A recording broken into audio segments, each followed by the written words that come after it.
नमस्कार दोस्तों, फिर से स्वागत है हमारे नए वीडियो में। देखिए, हम पढ़ रहे हैं कक्षा 7 के सामाजिक विज्ञान की हमारा राजस्थान पाठ्य पुस्तक।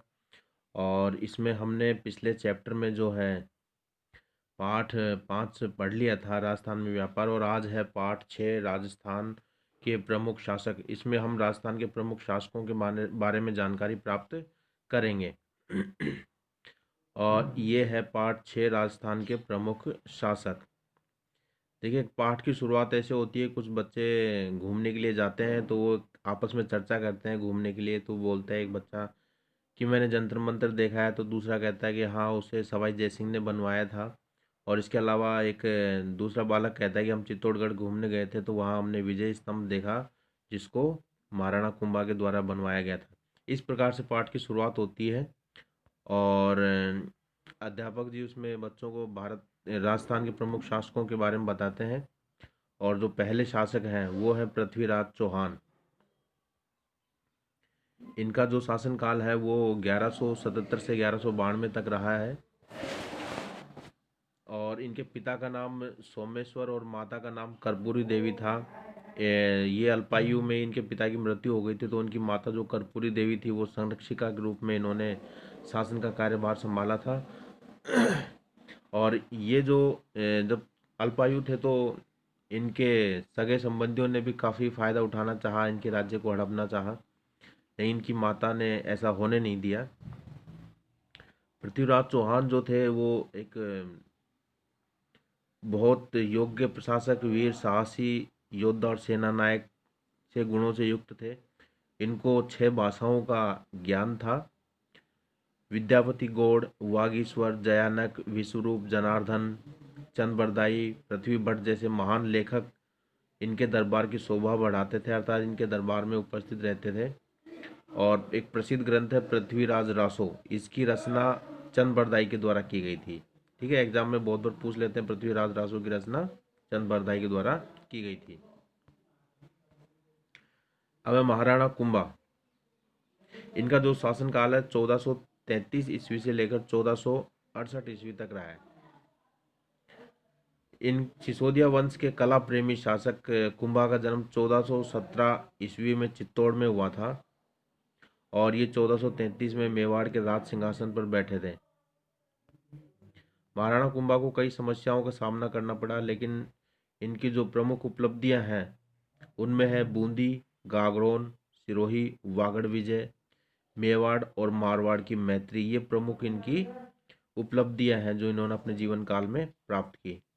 और जो महाराणा कुंभा थे वो कटार, कलम और कला की त्रिवेणी के संगम था इनमें, अर्थात ये योद्धा थे, अच्छे विद्वान थे। और वास्तु कला और इनको जो पुरातत्व कला में काफ़ी अच्छा ज्ञान था। सांस्कृतिक दृष्टि से मेवाड़ का जो इतिहास है वो स्वर्ण युग कहलाता है इनके शासनकाल का। कुंभा ने मेवाड़ में 84 दुर्गों में से 32 दुर्गों का निर्माण कुंभा ने किया था। और इनमें जो प्रमुख दुर्ग हैं वो है अचलगढ़ दुर्ग, बसंती का दुर्ग, भौमट दुर्ग, मचान का दुर्ग, कुंभलगढ़ दुर्ग, चित्तौड़गढ़ और विजय स्तंभ का निर्माण भी इन्होंने ही करवाया था। इसके अलावा ये महान संगीतकार भी रहे हैं। और इनके जो संगीत से संबंधित जो प्रमुख ग्रंथ हैं वे हैं संगीत राज, संगीत मीमांसा, सूड़ प्रबंध। ये संगीत से संबंधित इनके प्रमुख ग्रंथ हैं। इसके अलावा इन कुंभा ने जयदेव रचित गीत गोविंद रस पर रसिक प्रिया टीका की रचना की। ठीक है, जयदेव की एक पुस्तक थी जो संगीत पर आधारित थी, गीत गोविंद। इन्होंने इस पर रसिक प्रिया नामक एक टीका लिखी थी। और इन्होंने चंडी शतक की भी टीका लिखी है। महाराणा कुंभा ने महाराजा धीराज, राय रायन, महाराणा, राजगुरु, दान गुरु, हाल गुरु, परम गुरु, चाप गुरु, यानी गुरु से संबंधित जितनी भी उपाधियां थी इन्होंने ये उपाधियां धारण की हुई थी। ठीक है, महाराणा कुंभा ने। और इसके बाद अगले शासक है महाराणा सांगा। इनका शासनकाल जो है 1509 से लेकर 1528 ईस्वी तक रहा है महाराणा सांगा का शासनकाल। इनका जो वास्तविक नाम है सांगा का, इनका नाम था वास्तविक संग्राम सिंह। ये रायमल के पुत्र थे। और इनके काल में जो मेवाड़ में जो इनकी शक्ति थी चरमोत्कर्ष पर पहुंच गई थी। महाराणा सोंगा जो थे पराक्रमी योद्धा थे, इन्होंने क्या किया, दिल्ली, गुजरात और मालवा और मुगल बादशाहों के आक्रमणों से अपने राज्य की रक्षा की थी। यानी दिल्ली ने, गुजरात ने, मालवा ने, मुगल बादशाह ने मेवाड़ पर आक्रमण करने की कोशिश की, जिसको इन्होंने विफल कर दिया। इनके शरीर पर 80 घाव थे। यानी इन्होंने इतने युद्ध लड़े कि हर युद्ध में कहीं ना कहीं ये घायल हुए थे, और उन उन युद्धों की वजह से इनके शरीर पर 80 घाव हो गए।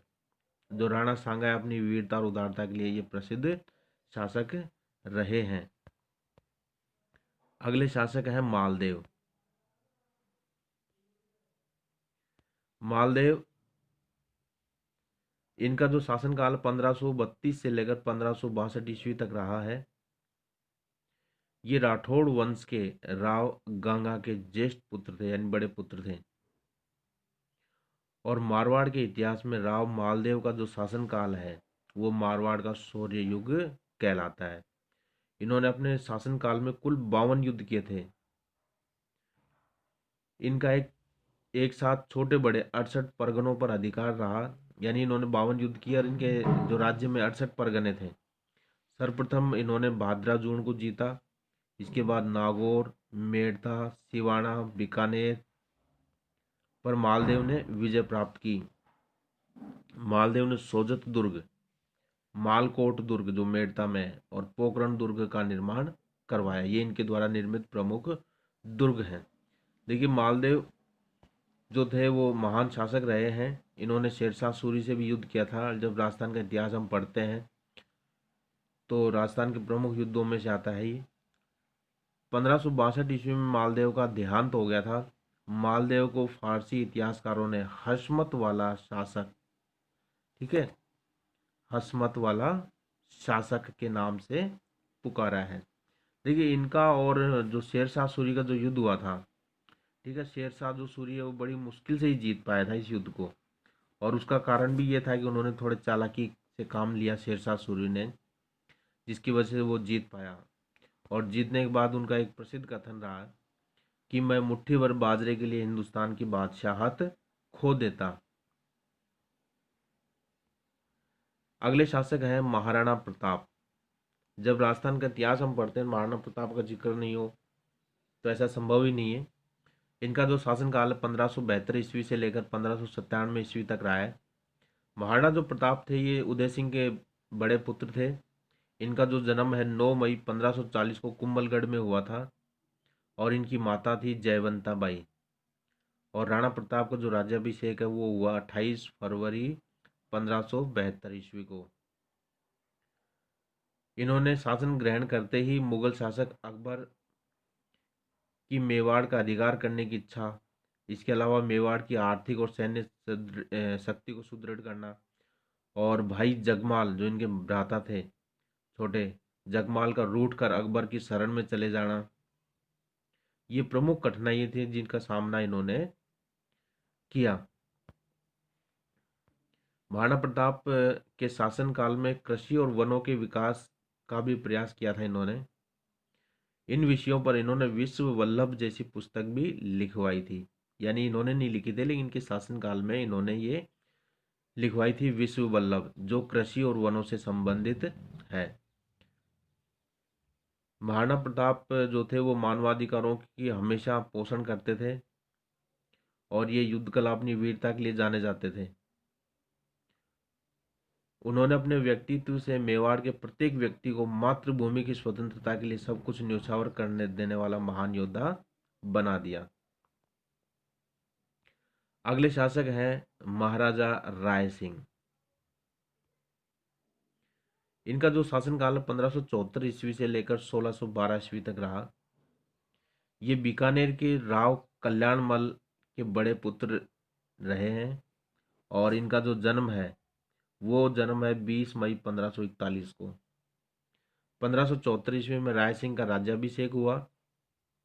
राय सिंह ने अपने रण कौशल से गुजरात, काबुल, कंधार और दक्षिण भारत के अभियानों को सफल बनाया। ये अपनी दानशीलता के लिए प्रसिद्ध थे, इसी कारण इन्हें राजपुताने का करण भी कहते हैं। ठीक है, राजपुताने का करण किसको कहते हैं? महाराजा राय सिंह को। ठीक है, महाराजा राय सिंह, राजपुताने का करण। राय सिंह ने बीकानेर के सुदृढ़ जूनागढ़ दुर्ग का निर्माण करवाया था। ठीक है, जूनागढ़ दुर्ग का निर्माण भी राय सिंह ने करवाया था। इस किले के भीतर इन्होंने एक प्रशस्ति लिखवाई। प्रशस्ति का मतलब होता है प्रशंसा में लिखा गया लेख, जिसको राय सिंह प्रशस्ति कहते हैं। ठीक है, अपने ही नाम से जो राय सिंह ने एक प्रशस्ति लिखवाई, जिसको राय प्रशस्ति कहते हैं, इनके नाम से है ये। विद्यानुरागी महाराजा राय सिंह ने राय सिंह महोत्सव और ज्योतिष रत्नमाला जैसे ग्रंथों की रचना भी की। इन्होंने दो ग्रंथ रचे, राय सिंह महोत्सव और ज्योतिष रत्नमाला। एग्जाम में इस प्रकार की तथ्यात्मक चीजें आ सकती हैं, जैसे आपसे एग्जाम में पूछ ले राय सिंह महोत्सव और ज्योतिष रत्नमाला किसने लिखी? महाराजा राय सिंह ने। राजपुताने का जो करण है किसको कहते हैं? महाराजा राय सिंह को, है ना। जूनागढ़ का निर्माण राय सिंह ने। इस प्रकार से आपको इन चीज़ों का ध्यान रखना है, और सामान्यतः आपके तथ्यात्मक प्रश्न ज्यादा आते हैं एग्जाम में, चाहे कोई सा ही एग्जाम हो। अगले राजा है मिर्जा राजा जय सिंह, जो इनका शासनकाल है 1621 से लेकर 1667 ईस्वी तक रहा है। कछवा वंश के जय सिंह 1621 ईस्वी में आमेर की राजगद्दी पर बैठे। जय सिंह ने मुगल बादशाह जहांगीर, शाहजहां, औरंगजेब के विभिन्न सैनिक अभियानों में उत्तरदायित्व का निर्वहन किया। अर्थात महाराजा राय सिंह ने इन 3 मुगल शासकों की सेवा की है। कौन कौन से? जहांगीर, शाहजहां और औरंगजेब। इन तीनों शासकों के साथ काम करने का इनको अवसर प्राप्त हुआ।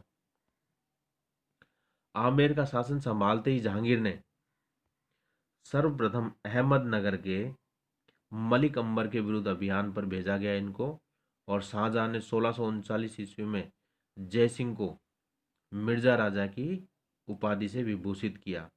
देखिए, उपाधियां आपको जरूर याद रखनी चाहिए कि ये उपाधि किसकी थी और किसने प्रदान की, है ना। 1639 में शाहजहां ने, मुगल शासक शाहजहां ने जय सिंह को मिर्जा राजा की उपाधि दी थी, मिर्जा राजा की उपाधि से विभूषित किया। और औरंगजेब ने जय सिंह को दक्षिण भारत में छत्रपति शिवाजी के विरुद्ध अभियान के लिए भेजा था, जो कि मराठा शासक थे छत्रपति शिवाजी। इन्होंने औरंगजेब की नाक में दम कर रखा था, परेशान कर रखा था इनको बहुत ज़्यादा। मिर्जा राजा जयसिंह वीर सेनानायक और कुशल राजनीतिक होने के साथ साथ साहित्य और कला प्रेमी भी थे। मिर्जा राजा जयसिंह के राजकवि कवि बिहारी ने 1662 ईस्वी में, कवि बिहारी ने 1662 ईस्वी में बिहारी सतसई की रचना की। आप हिंदी साहित्य में पढ़ते हैं पुस्तकें बिहारी सतसई, तो वहाँ इनके जो कवि रहे हैं बिहारी, उन्होंने इसकी रचना की थी।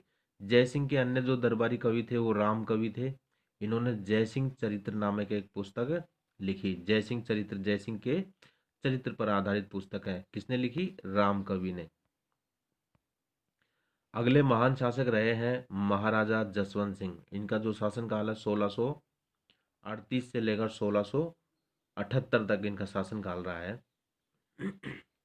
जो जसवंत सिंह का जो जन्म है वो दिसंबर 1626 ईस्वी में बुरहानपुर में हुआ।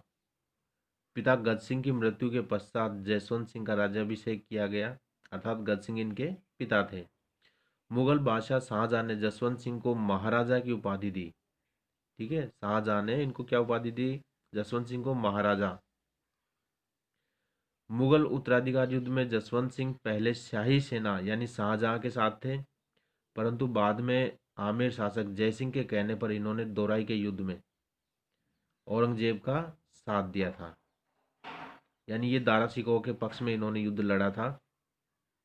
और बाद में आमेर के जो शासक जयसिंह थे, इन्होंने ये कहा कि नहीं, हमें औरंगजेब का साथ देना चाहिए। और जो दोराई का युद्ध हुआ था, उस दोराई के युद्ध में ये औरंगजेब के पक्ष में लड़े थे, उन्होंने इनका समर्थन किया। औरंगजेब ने जसवंत सिंह को अपने राज्य के विभिन्न क्षेत्रों में भेजा। जसवंत सिंह ने दक्षिण भारत में औरंगाबाद के निकट जसवंतपुरा एक कस्बा है वो बसाया था जसवंत सिंह ने। जसवंत सिंह अच्छे साहित्यकार थे। इन्होंने आनंद प्रकाश, सिद्धांत बोध, भाषा भूषण और प्रबोध, चंद्रोदय आदि ग्रंथों की भी रचना की। यानी शासक के साथ साथ क्या थे, एक महान कवि भी रहे हैं। तो इनकी पुस्तकें हैं इनके द्वारा लिखित आनंद प्रकाश, सिद्धांत बोध और भाषा भूषण। और चौथी पुस्तक है प्रबोध चंद्रोदय। ये प्रमुख ग्रंथ है जिसकी रचना जसवंत सिंह द्वारा की गई। अगले महान शासक हैं महाराजा राज सिंह। इनका जो शासनकाल है 1652 से लेकर 1680 ईस्वी तक रहा है। 1652 ईस्वी में महाराणा जगत सिंह के पुत्र राज सिंह मेवाड़ के शासक बने थे। इनके राज्याभिषेक हुआ था 1652 ईस्वी में। राज सिंह ने मुगल उत्तराधिकार युद्ध में औरंगजेब का साथ दिया था। यानी इन्होंने भी जसवंत सिंह के साथ साथ राज सिंह ने भी औरंगजेब का साथ दिया था। परंतु बाद में औरंगजेब की नीतियों ने राज सिंह को उनका विरोधी बना दिया गया। औरंगजेब के कारण ब्रज से गोवर्धन नाथ यानी श्रीनाथ जी की जो मूर्ति है को लेकर ये आए और गोस्वामी भक्तों को राज सिंह ने शरण दी थी। सिहाड़ यानी नाथ द्वारा में श्रीनाथ जी की मूर्ति और द्वारकाधीश की जो मूर्ति है वो कांकरोली में इन्होंने स्थापित कर वहाँ मंदिर बनवाया। तो श्रीनाथ जी की मूर्ति किसने स्थापित की? महाराजा राय सिंह ने। ठीक है, ये ब्रज से लेकर आए थे क्योंकि औरंगजेब ने क्या किया, हिंदू मंदिरों को और उनकी मूर्तियों को तोड़ना प्रारंभ कर दिया। तो ये वहां से मूर्ति बचाकर लाए और नाथ द्वारा में स्थापित की। द्वारकाधीश की मूर्ति भी इन्होंने कांकरोली में स्थापित की थी जो कि राजसमंद जिला है। उदयपुर में अंबा माता का मंदिर और अनेक जल स्रोत भी इन्होंने ही बनवाए। कांकरोली में राजसमंद झील बनवाई जो अपनी कलात्मकता के लिए प्रसिद्ध है। इस झील पर रणछोड़ भट्ट द्वारा संस्कृत भाषा में लिखित प्रशस्ति को 25 शिलाओं पर खुदवाया। कितनी शिलाओं पर खुदवाया उस प्रशस्ति को? 25 शिलाओं के ऊपर, जिसे राज प्रशस्ति के नाम से जाना जाता है। ठीक है, राज सिंह ने। यह देश का सबसे बड़ा शिलालेख है। राज प्रशस्ति जो है देश का सबसे बड़ा शिलालेख है। अगले शासक हैं सवाई जयसिंह। इनका जो शासनकाल है 1699 से लेकर 1743 ईस्वी तक रहा। जयसिंह का जो जन्म है 1688 में हुआ था और इनके पिता की मृत्यु के बाद अल्प आयु में ही 1699 ईस्वी में इनको राजगद्दी पर बैठा दिया गया, अर्थात 10 साल में ही ये शासक बन गए थे। इनका जो अधिकांश समय है वो सैनिक अभियानों में बीता था। औरंगजेब ने सवाई इसको जयसिंह जी को, ठीक है, सवाई की उपाधि प्रदान की थी। ठीक है, औरंगजेब ने जयसिंह को किसकी उपाधि प्रदान की? सवाई की उपाधि प्रदान की। ठीक है, तो आपको उपाधियां भी याद रखनी है। आगे है राजस्थान के इतिहास में, यह हम सवाई जयसिंह के बारे में पढ़ रहे हैं। राजस्थान के इतिहास में सवाई जयसिंह की जो गणना है महान शासक, सेनापति, विद्वान, आश्रयदाता, नक्षत्र एवं गणित विद्या के ज्ञाता के रूप में की जाती है। कछवार राजवंश के सवाई जयसिंह ने आमेर के स्थान पर जयपुर को इन्होंने राजधानी बनाया। यानी जो इन्होंने ये राजधानी बनाई ये सवाई जयसिंह ने बनाई। पहले क्या थी? आमेर राजधानी थी, पहले जयपुर नहीं थी। इन्होंने जयपुर शहर भी बसाया सवाई जयसिंह ने। सवाई जयसिंह ने 1725 ईस्वी में नक्षत्रों की गति की गणना करने के लिए एक शुद्ध सारणी का निर्माण करवाया जिसका नाम तत्कालीन मुगल बादशाह के नाम पर जीज ए मोहम्मद शाही रखा। ठीक है, ये एक सारणी है, एक पुस्तक है एक प्रकार से जिसका नाम है जीज ए मोहम्मद शाही। सवाई जयसिंह ने ये करवाई थी इस पुस्तक को तैयार। ठीक है, ये नक्षत्र गणना पर आधारित है और मोहम्मद शाह जो मुगल शासक थे उनके नाम पर ही इस पुस्तक का नाम रखा, जीज ए मोहम्मद शाही। सवाई जयसिंह के समय में ज्योतिष विद्या पर जयसिंह कारिका नामक ग्रंथ भी लिखा गया। ये इन्हीं के काल में लिखा गया था, जयसिंह कारिका। ज्योतिष यंत्रों पर अनेक ग्रंथ भी इस दौरान लिखे गए थे जिनमें सिद्धांत सम्राट, यंत्रराज आदि प्रमुख हैं। सवाई जयसिंह ने ज्योतिष के अध्ययन के लिए जंतर मंत्र नाम से 5 वेधशालाएं बनवाई। एग्जाम में कई बार क्वेश्चन पूछा हुआ है कि सवाई जयसिंह ने जो 5 जंतर मंत्र शालाएं बनवाई वो कहाँ कहाँ बनवाई। वो थी जयपुर, दिल्ली, मथुरा, बनारस और उज्जैन। ठीक है, आपको ये ध्यान रखना है कि ये जो 5 जगहें हैं जहाँ इन वेधशालाओं को निर्मित किया गया, आपसे एग्जाम में ये 4 तो सही देंगे, लेकिन एक इस प्रकार का नाम दे देंगे जो प्राचीन नगर है। ठीक है, तो आपको लगेगा कि हो सकता है कि ये सही हो, क्योंकि सेकंड ग्रेड में इस प्रकार का क्वेश्चन आया हुआ है। तो इसलिए आपको इन 5 जगहों के नाम याद रखने हैं कि 5 जगह कौन कौन सी इन्होंने वेधशालाएं तैयार करवाई।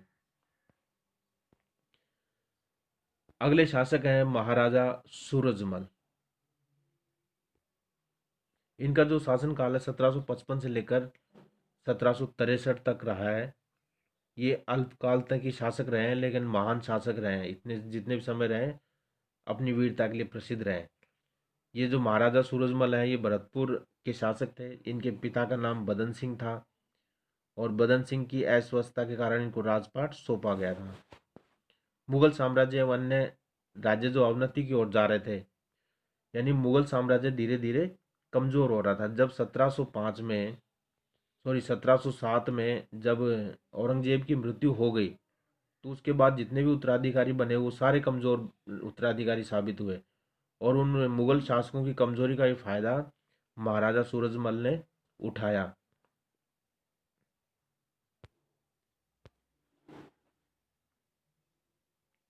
सूरजमल ने अपनी योग्यता से भरतपुर राज्य का विस्तार किया और इन्होंने गाजियाबाद, रोहतक, झज्जर, आगरा, धौलपुर, मैनपुरी, हाथरस, बनारस और फर्रुखनगर इन्होंने जीते थे। देखिए इतने बड़े अपने आसपास के जितना भी क्षेत्र था उन सबको इन्होंने जीत लिया था। पानीपत का जो तीसरे युद्ध के पश्चात मुगल शरणार्थियों को अपने राज्य में इन्होंने संरक्षण दिया था, क्योंकि पानीपत का जो युद्ध है जिसमें मुगल सेना को काफ़ी क्षति उठानी पड़ी थी, और जो घायल सैनिक वगैरह थे, सेनापति वगैरह थे, उनको इन्होंने शरण दिया था। कला मर्मज्ञ के रूप में अपने प्रभुत्व वाले क्षेत्रों में किले और महल इन्होंने बनवाए। इन्होंने राज्य में साहित्यकारों को संरक्षण दिया और कविवर सुदन, अखेराम गर्ग जैसे विद्वान व्यक्ति इनके दरबार की शोभा बढ़ाते थे। ये आपका पाठ है। अब हम इस पाठ से संबंधित 2 प्रश्नों के ऊपर चर्चा कर लेते हैं, जो आपको अपने कमेंट्स बॉक्स में लिख करके बताना है। पहला प्रश्न ये है, राजपुताने का करण कहा जाता है, अर्थात इन 4 ऑप्शन में से बताना है आपको राजपुताने का करण। महाराजा राय सिंह, दूसरा ऑप्शन है महाराणा सांगा, तीसरा महाराणा मिर्जा राजा जयसिंह, और चौथा ऑप्शन है महाराणा प्रताप। और दूसरा क्वेश्चन हमारा ये है, विजय स्तंभ का निर्माण करवाया गया था किसके द्वारा? महाराणा प्रताप के द्वारा, महाराज सवाई जयसिंह के द्वारा, महाराजा सूरजमल द्वारा, या महाराणा कुंभा के द्वारा? आपको इनके राइट आंसर कमेंट्स बॉक्स में लिख कर